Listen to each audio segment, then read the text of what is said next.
Hi friends, welcome to the journey of happiness. पिछले video में हमने जाना था कि पर्पस ऑफ लाइफ के बारे में गौतम बुद्ध क्या कहते हैं, और आज हम जानेंगे रमन महर्षि इस बारे में क्या कहते हैं। उससे पहले मैं आपको रमन महर्षि के बारे में थोड़ी सी बातें बताना चाहूँगी। श्री रमन महर्षि भारत के एक महान अद्वैत वेदांत संत और आध्यात्मिक गुरु थे। उनका जन्म तमिलनाडु में हुआ था। उन्हें 16 वर्ष की आयु में आत्म साक्षात्कार हुआ था और उनका जीवन और दर्शन आत्म अन्वेषण यानी मैं कौन हूँ पर केंद्रित था।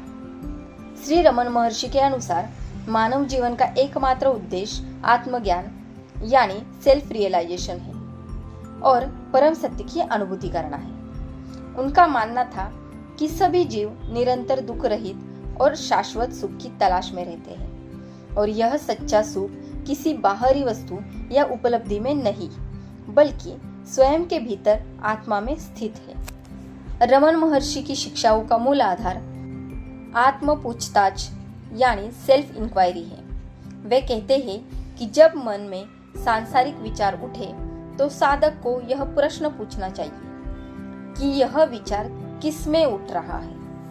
इसका उत्तर होगा मुझ में।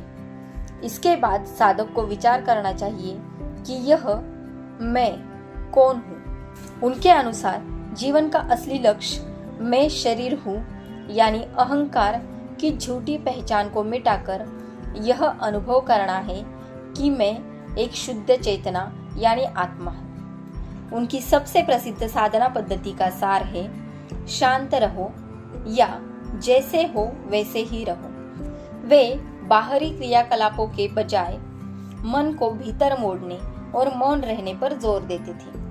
उनका मानना था कि यदि आत्मखोज करना कठिन लगे तो ईश्वर या गुरु को पूर्ण रूप से अपना मन समर्पित करो, जिसके कारण आपका अहंकार स्वतः ही समाप्त हो जाएगा।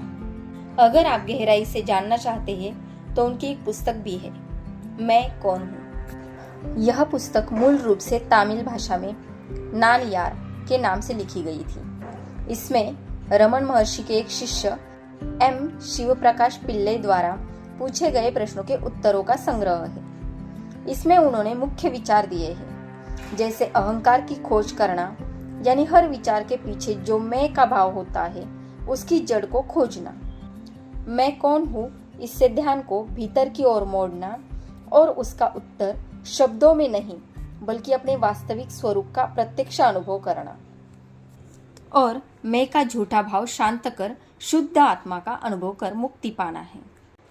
अगर आपको ये वीडियो पसंद आई हो तो लाइक, शेयर और सब्सक्राइब जरूर करें और अपनी राय या अपना सुझाव देने के लिए हमें कमेंट जरूर करिए। धन्यवाद।